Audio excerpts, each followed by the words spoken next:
جیسے عقیدہ عصمت کے حوالے سے ہمارے طبقے کے اندر کچھ لوگوں کو بیماری شروع ہو گئی.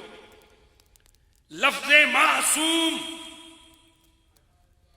یہ معصوم شرعی معنی کے اعتبار سے اہل سنت و جماعت کے ہاں نبیوں اور فرشتوں کو کہا جاتا ہے، اور معصوم اس شخص کو کہتے ہیں کہ جس سے گناہ کا ہونا ارتکاب حسیاں ممکن ہی نہ ہو. اور اہل سنت و جماعت کے عقیدے میں یا انبیاء معصوم ہیں یا فرشتے معصوم ہیں، لیکن یہ لفظ کبھی شرعی معنی میں بولا جاتا ہے، کبھی لغوی معنی میں بولا جاتا ہے. اس کا لغوی معنی ہوتا ہے محفوظ، اور ہمارے بہت سارے بزرگ غیر فرشتوں اور غیر انبیاء کے لیے معصوم کا لفظ بولتے آئے ہیں.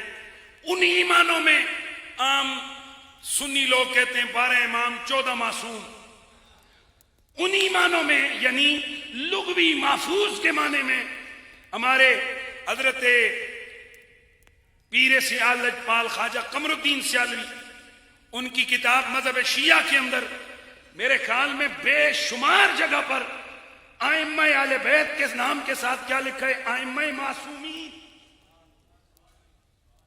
علامہ عبدالعزیز پرہاروی اپنی کتاب کے اندر، حالانکہ وہ علم الکلام کے بزرگ ہیں، وہ علم الکلام عقیدے کو بہتر جانتے ہیں، انہوں نے معصوم کا لفظ کس کے لیے استعمال کیا؟ صحابہ کے لیے. حالانکہ وہ اپنی اسی کتاب میں لکھ چکے ہیں کہ عصمت صرف کس کے لیے ہے؟ انبیاء کے لیے. اور سلسلے کے بزرگ ایک وظیفہ پڑھتے ہیں، نسألک العصمۃ فی الحرکات والسکنات والکلمات والارادات والخطرات من الظنون. بڑے بڑے بزرگ پڑھتے ہیں تو اس میں کیا لفظ ہے؟ نسألک العصمۃ، یا اللہ میں تجھ سے معصومیت کا سوال کرتا ہوں.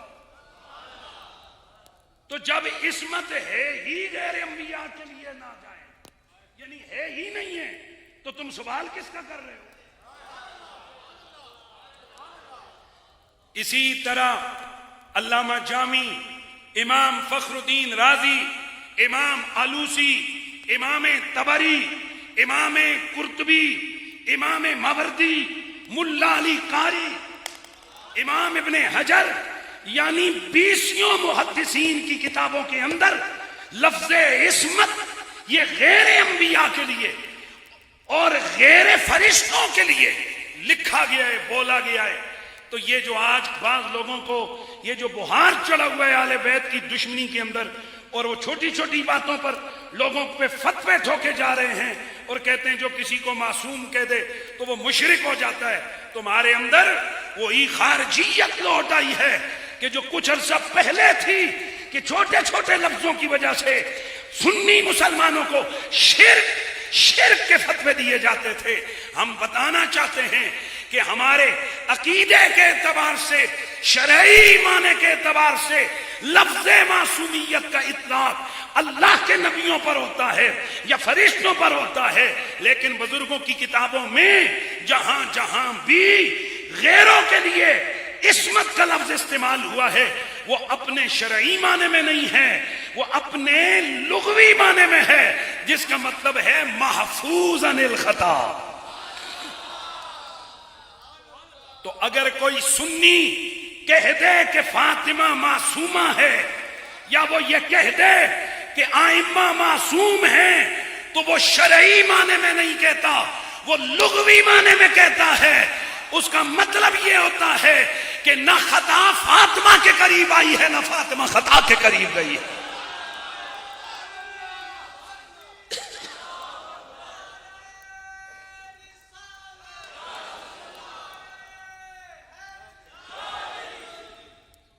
یعنی قائل کے کلام کی تشریح کے بغیر اس پہ فتوے بازیاں کرنا یہ جہالت تامہ ہے.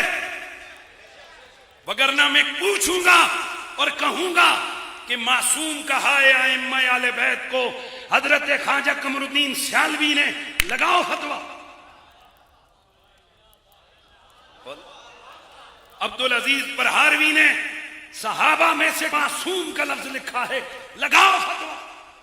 امام رازی نے لکھا ہے لگاؤ فتویٰ. یہ سارے کافر ہو گئے. یعنی اتنا آسان بنا دیا تم نے فتووں کو. خطا کارو خطائیو، خود تم جہالت اور آل محمد کے بغض کے دلدل میں دھنسے ہوئے ہو، اور تم آڑ لیتے ہو بزرگوں کی کتابوں میں لکھے ہوئے کچھ بطون کتب میں موجود عبارات کی.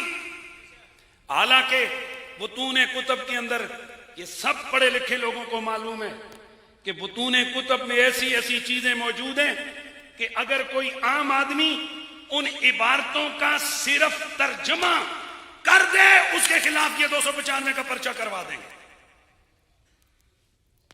کیا تمہیں نہیں پتا بخاری، مسلم، ترمذی، ابن ماجہ سے لے کر 10 سال پہلے کے بزرگوں تک کی کتابوں میں محض تفردات کے طور پر یا محض مرویات کے طور پر یا محض مبہمات کے طور پر کیا کچھ موجود ہے؟ آج کہو کہ فاطمہ زہرا کو تم نے خطا پر کہا، تم خطائی ہو، تو لونڈے لپاڑے کہتے ہیں اس نے ہمارے استاد کو خطائی کہہ دیا. اور ظالم، تو محمد کی بیٹی کو خطا پر کہے اس پر ہم چیخیں، اور تو کہے کہ ہمارے استاد کو خطا پر کہہ دیا. تو کیا تیرا استاد خطا پر ہم کہیں تجھے دکھ لگا؟ تو خود ذرا دل پہ ہاتھ رکھ کے بتا، جس زہرا کے لیے قرآن کی تطہیر کی آیت ہے، جب تیرا استاد اسے خطا پر کہے تو ہم کیا کہیں؟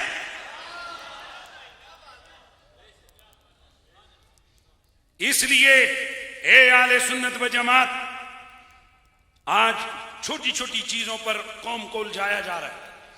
ہمارے کئی لوگوں کو بیچاروں کو پتہ ہی نہیں ہے قریشی صاحب کدھر دیا، چونکہ میں نے اپنی قوم کو اس طرف لگایا ہی کبھی نہیں. آپ لوگ گواہ ہو، ہم نے تو اس چیز کو اسٹیج پہ اس لیے عام طور پر ڈسکس نہیں کیا ہے کہ یار عوام ان چیزوں سے آ رہی ہیں. اب میں صرف ان لوگوں سے ایک سوال پوچھتا ہوں، اگر کل کلاں کوئی شخص اہل سنت کے اجماعی عقیدے کے خلاف، میں نے کیا لفظ بولا؟ اہل سنت کے اجماعی عقیدے کے خلاف جو بطون کتب میں چیزیں موجود ہیں، چاہے وہ مشاجرات صحابہ کے ضمن میں ہوں یا وہ دیگر عقائد اہل سنت کے ضمن میں ہوں، اگر کوئی آدمی جلسے میں، چلو مجھے ہی، میں ہی کہتا ہوں، میں اگر کل کلاں جلسے کے اندر جا کر اہل سنت کے جمہور اور اجماعی عقیدے کے خلاف اگر میں کوئی بات بیان کر دوں اور اس کے بعد مجھ پہ گرفت ہو، تو بجائے توبہ کرنے کے، بجائے غلطی سے رجوع کرنے کے، میں کہوں کہ پہلے فلانے امام پر فتویٰ لگاؤ پھر مجھ پہ لگانا. کیا تم میری اس بات سے، میری اس پلی لینے کو تم درست سمجھو گے یا مجھ پہ فتویٰ ہی ٹھوکے جاؤ گے؟ رہ گیا مسئلہ باغ فدق کے مسئلے پر. کیا کہا میں نے؟ جاگیر فدق کے عنوان پر اہل سنت و جماعت کا اجماعی عقیدہ ہے کہ اس مسئلے میں نہ سیدہ زہرا سے خطا ہوئی ہے اور نہ ابو بکر صدیق سے خطا ہوئی ہے.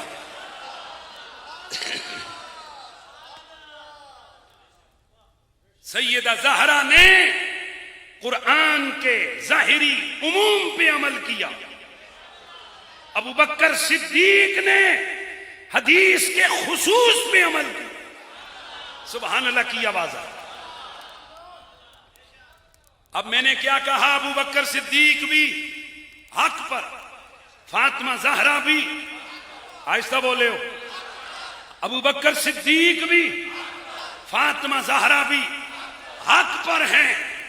اور جو بدبخت بدماش فاطمہ زہرا کے لیے خطا پہلے مطلق کا قول کیا کہ جی وہ جب مانگ رہی تھی باغ فدق تو خطا پر تھی، اور پھر جب ان کی گریبان پر ہاتھ ڈالا گیا تو انہوں نے کہا ہم تو اس لیے خطائے فاطمہ کو بیان کرتے ہیں تاکہ ان سے عصمت کے عقیدے کی نفی ہو، اور آگے چل کے خود کہا کہ یہ جو خطائے اجتہادی ہے یہ نبیوں سے بھی ہو سکتی ہے۔ اس کا مطلب یہ ہوا کہ تمہارے بیان کرتا نظریے کے مطابق خطائے اجتہادی معصومیت کے خلاف نہیں ہے، تو تم کہہ رہے تھے کہ فاطمہ معصوم نہیں ہے، تو پھر ان کے لیے جس خطا کو ثابت کر رہے ہو بتاؤ وہ کون سی خطا ہے؟ اگر خطائے اجتہادی کو ثابت کرو یہ تو عقیدہ عصمت کے خلاف نہیں ہے۔ پتا چلا تم نے زیر لفظ نبی کی بیٹی کو گناہگار کہا ہے، نبی کی بیٹی کو خطا پر کہا ہے، نبی کی بیٹی کو ایک خاص مسئلے پر، اور اس مسئلے میں فاطمہ زہرا کو خطا پر یزید بھی نہیں کہہ سکا۔ سن لو، آج کے دور میں ہمارے مسلک کے اندر موجود جس بدبخت ڈاکٹر اشرف جلالی خطائی نے نبی کی بیٹی کو اس باغ فدق کے مسئلے پر خطا پر کہا، اس مسئلے پر بی بی پاک کو یزید بھی خطا پر نہیں کہہ سکا۔ یہ بدبخت اس مسئلے پر یزید سے بھی آگے بڑھ گیا۔ بولو سارے۔ اس لیے اے اہل سنت، ہم کسی مولوی دجالی کے ساتھ نہیں ہیں، ہم محمد کی بیٹی کے ساتھ ہیں۔ اور میں ان تنظیموں کے لیڈروں سے بھی کہوں گا کہ صاف چھپتے بھی نہیں، سامنے آتے بھی نہیں، یا تو کھل کے اعلان کرو کہ تمہارا بھی موقف یہ ہے کہ نبی کی بیٹی خطا پر تھی جب وہ مانگ رہی تھی، اور اگر نہیں اسے غلط سمجھتے ہو تو ہمیں یہ منطق سمجھ نہیں آئی کہ ان خطائیوں کے لیے تمہاری ہمدردیاں کیسی۔ پہچانو ان خطیبوں کو کہ جو ان خطائیوں کے سٹیجوں پہ جا کر اہل سنت کی عوام کو بھڑکا رہے ہیں۔ ہر وہ بدبخت خطیب کہ جو سیدہ زہرا پاک کو خطا پر سمجھے وہ بدبخت ہے، بدبخت ہے، بدبخت ہے۔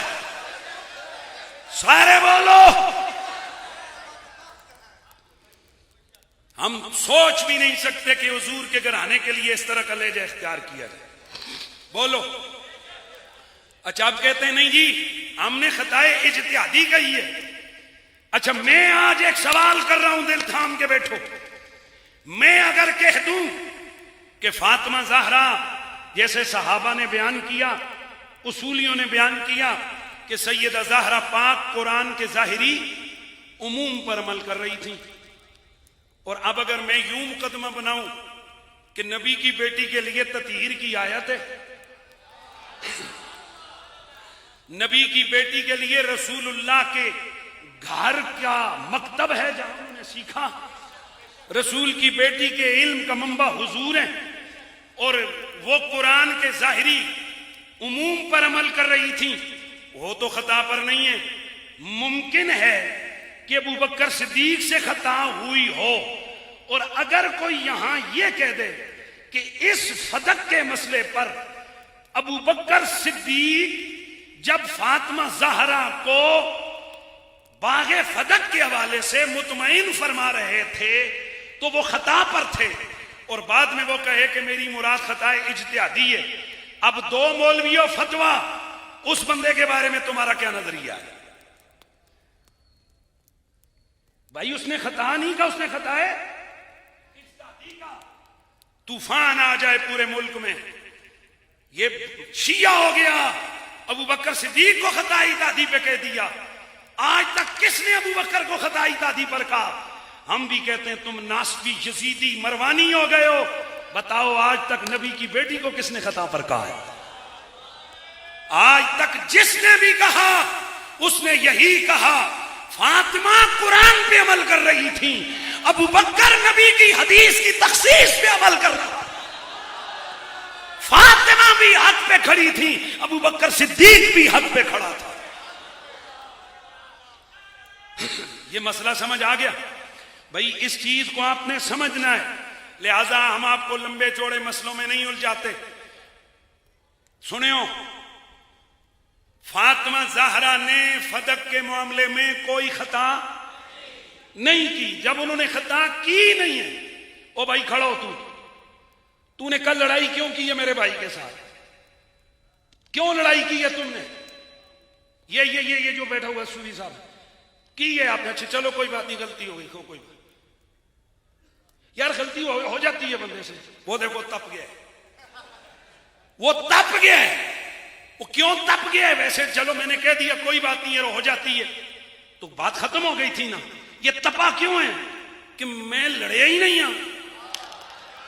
تسی آپ ویسے ہی میرے سر تھوپ رہے ہو. تو جو کام اس نے نہیں کیا, میں اس کے لیے کہہ کر پھر کہوں کوئی گل نہیں, اسے قبول نہیں, تو تم محمد کی بیٹی کے سر وہ چیز لگاؤ, ہم کیسے قبول کر سکتے ہیں؟ یہ اصل مسئلہ ہے. وہ کہتے ہیں فاطمہ زہرا کے لیے ہم نے خطا اجتہادی کی بات کی ہے. اور فاطمہ نے خطا کی نہیں ہے. اجتہادی یا غیر اجتہادی تم کدھر سے لے کے آ گئے؟ اب بندہ اٹھے اور کہہ دے کہ فلانے پیر صاحب نے کل خطا کی ہے, تو پورے پاکستان میں رولا مچ جائے, کتھے کیتی ہے, کتھے کیتی ہے, کتھے کیتی ہے. او خیر یار خطا اجتہادی ہو, او نہیں کیتی نہیں تے اجتہادی کتھوں؟ جی تینوں اپنے پیر تو تپ چڑھی ہے نا, سانو سرکار دے دل دے ٹکڑے تو تپ چڑھی ہوئی. بس یہی فرق ہے تم میں اور ہم میں. تمہارا کچھ کچھ آل بیت ہے اور ہمارا سب کچھ آل بیت ہے.